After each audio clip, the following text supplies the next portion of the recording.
I guess what I want to really drill home is I just don't understand how in the beginning part, first quarter of 2017, people don't realize that if they're not producing written words, audio, or video content for these 15 platforms, SoundCloud, Spotify, iTunes, those places for podcasting, right? You know, Facebook and YouTube for video, and Instagram and Twitter and Snapchat for pictures and short form video. I don't understand how people think they're relevant. Right. Like, and by the way, I think email is still the killer app. I think the phone's incredible, but they're declining in our attention. I have not responded to a bulk or even a one-on-one sales pitch in email or phone form in a decade.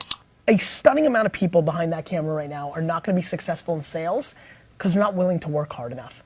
They love the automation. They love all these tools. The problem is, if you have the greatest hammer and the greatest screwdriver and the greatest wrench, the greatest, in front of you, if you don't use them properly, you will lose. Right.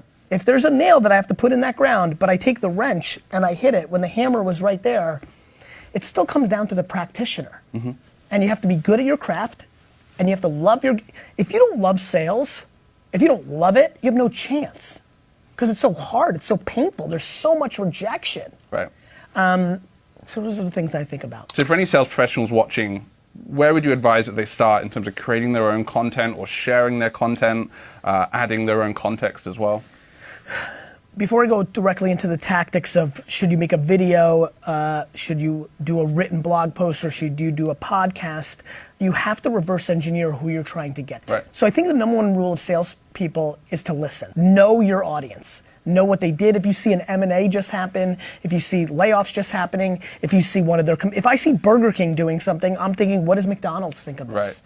Right. So that's number one. Number two, where are they spending time? Everybody as a salesperson has to figure out how do they best communicate. Is it written word? Is it audio? Is it video?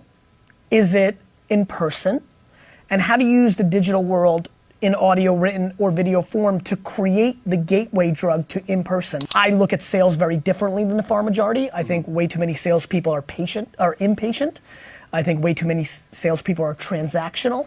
I think way too many salespeople are lowest common denominator, spam, blast LinkedIn, email bulk, business card. So I think I've got a different tactic on sales, but don't get it twisted, it's what I am. If you're not happy with your upside, if you're not fully fulfilled, I think a lot of you are doing things that are directly in front of you.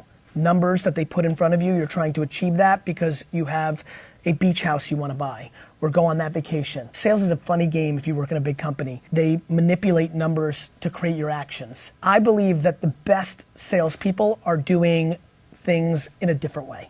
I think you need to care about the customer for real, reverse engineer them, and give them what they need. I'm a better salesperson than you because I'm the anti-salesperson, and I think that's the best salesperson. Please understand that the world has changed and the attention of the person you're trying to get to is moving into different places.